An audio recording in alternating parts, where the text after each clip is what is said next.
Good afternoon, students. We are continuing our chapter work measurement in industrial engineering. Before this lecture, I covered two lectures on the same topic, work measurement, in which we discuss what is work measurement and how can we measure the work and what are the type of time calculation which we use to determine the performance rating and what are the various techniques of performance rating to measure what are the various techniques to measure the performance rating, and after that what are the in previous video, which is lecture number 2. In last video we studied what are the allowance that we have to add in the standard time for calculating the standard time for calculation. In today's lecture, this is lecture number 3 of work measurement. We have to discuss following contents. Number 1, objectives of work measurement, uses of work measurement, what is the standard procedure of work measurement, and what are the work measurement techniques. Discussing one by one, start from the objective of work measurement. The basic objective of work measurement is to comparison of the alternative methods. Generally हम क्या करते हैं, किसी भी काम को करने के अलग अलग मेथड तलाशते हैं. उससे क्या होता है, हमें कंपैरिजन करने के लिए डाटा मिलता है कि कौन सा मेथड हमारा एफिशिएंट है और उसको हम लॉन्ग टर्म के लिए कैरी कर सकते हैं. After that, second point, to assess the correct initial man power requirement. हमें प्रोसेस को स्टार्टिंग करने से पहले ही प्लानिंग करने के लिए कि कितनी मैन पावर की रिक्वायरमेंट है उसका आइडिया देने के लिए हम वर्क मेजरमेंट करते हैं. Third, to determine the time required to do a job. Total time calculation निकालने के लिए कि कितना लंबा प्रोजेक्ट चलने वाला है उसके लिए भी हम वर्क मेजरमेंट करते हैं. To obtain realistic costing. Realistic costing का मतलब है कि रियलिटी में कितनी कॉस्ट लग सकती है. ठीक है, तो वो सारे अलाउंस को हमें ऐड करके वो कॉस्ट निकालनी है एडवांस में. To improve the operating efficiency. हमें अपनी एफिशिएंसी को, ऑपरेटर की एफिशिएंसी को इंक्रीज करने के लिए भी वर्क मेजरमेंट कैलकुलेशन की जरूरत होती है, ताकि हम उनको उनकी एफिशिएंसी को मॉनिटर कर सके और उनको इम्प्रूव कर सके. To eliminate ineffective time. और जहाँ पे भी लॉसेस हो रहे हैं उन उन पॉइंट्स को फोकस करके, उनको टारगेट करके उनकी इनइफेक्टिव टाइम को रिमूव किया जा सके. To do proper balancing of work distribution. और जो भी आपका काम का डिस्ट्रीब्यूशन है वर्कशॉप के अंदर, उसको प्रॉपर ढंग से करने के लिए हम वर्क मेजरमेंट की जो रिक्वायरमेंट है. इसके अलावा भी कुछ हमारे और भी ऑब्जेक्टिव्स हैं छोटे छोटे जो हम इसमें कवर करते हैं, जैसा कि to standardise the standard of performance. एक स्टैंडर्ड मेंटेन रखने के लिए, अपना एक स्टैंडर्ड मेंटेन करने के लिए, क्योंकि जैसे जैसे आपकी कंपनी ग्रो करेगी तो उसका स्टैंडर्डाइजेशन होना बहुत जरूरी है. तो उसके लिए हमें इसकी जरूरत होती है वर्क मेजरमेंट की. To determine the number of machines and operator can run. किसी एक एफिशिएंट वर्कर की एफिशिएंसी निकालने के लिए हमें कि वो एक टाइम पे कितनी ऑटोमेटिक मशीन्स या मैनुअल मशीन्स को हैंडल कर सकता है, उसकी कैलकुलेशन के लिए हमें रिक्वायरमेंट है. टू आइडेंटिफाई सब स्टैंडर्ड वर्कर्स. यहाँ पे आप बात हुई है कि सब स्टैंडर्ड वर्कर्स की बात हुई है जो आपको पूरी एफिशिएंसी पे काम नहीं दे पाते, उनको आइडेंटिफाई करने के लिए. To determine the time standard. किसी भी काम को करने का प्रॉपर स्टैंडर्ड टाइम निकालने के लिए हम वर्क मेजरमेंट की जरूरत है. To estimate future labour requirements and cost. Future में और हमें कितनी लेबर की जरूरत है एक्स्ट्रा और कॉस्ट की जरूरत पड़ सकती है, उसका एस्टिमेशन देने के लिए. To make effective use of man, machines and equipment. हमारे वर्कशॉप में जितने भी हमारे पास रिसोर्सेज हैं, इनपुट, मैन हो, मशीन्स हो या फिर इक्विपमेंट हो, उनका हमें एफिशिएंटली यूज करना है ताकि कोई भी चीज हमारी खाली ना रहे. उनका आइडलनेस टाइम को हमें नील करना है. To provide information on the basis of which delivery to the customer can be made. इसमें लास्ट पॉइंट में बात हो रही है कि हमें वो इंफॉर्मेशन प्रोवाइड करवानी है जिसके बेस पे हम कस्टमर की डिलीवरी का प्रॉपर एस्टिमेशन लगा सकें. वो सारा तभी होगा जब हम प्रॉपर वर्क मेजरमेंट करेंगे. देन आता है आपका what are the uses of work measurement. क्या क्या यूज हैं द वर्क मेजरमेंट के. यूज ये है कि अभी हमने जो ऑब्जेक्टिव पढ़े हैं आधे यूज तो उसी में से आपके निकल आते हैं, और हम देखते हैं एक आधा एक्स्ट्रा है जो जिसके लिए हमें स्पेशली पढ़ना है। The work study, work measurement किससे होता है, इसमें हमें वर्क स्टडी करनी पड़ती है। वर्क स्टडी हम चैप्टर 2 में पढ़ चुके हैं क्या होती है।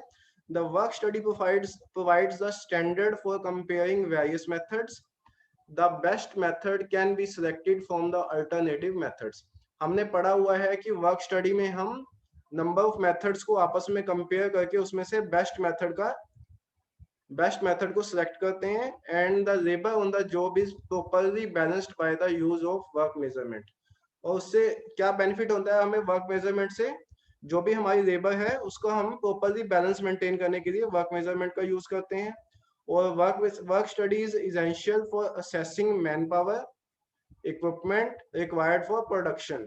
और जो वर्क स्टडी है वो किसका कंपोनेंट है, वर्क मेजरमेंट का। और वर्क स्टडी की हमें जरूरत होती है मैन पावर और इक्विपमेंट का सही से अंदाजा लेने के लिए कि प्रोडक्शन में हमें कितनी जरूरत पड़ने वाली है इनकी, इन रिसोर्सेज की।